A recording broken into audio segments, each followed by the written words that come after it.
Today we'll talk about how can you fix this problem or know how you can do that on your HiTv app.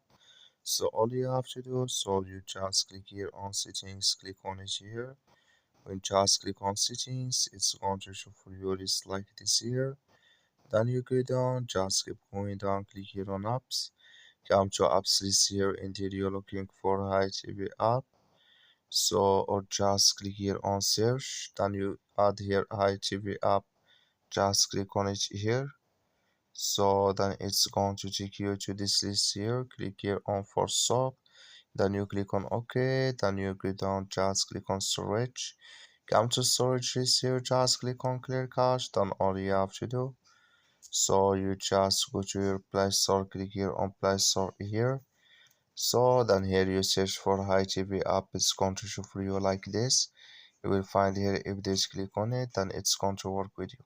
That's all you have to do. Thank you for watching. Don't forget to support us by liking and subscribe.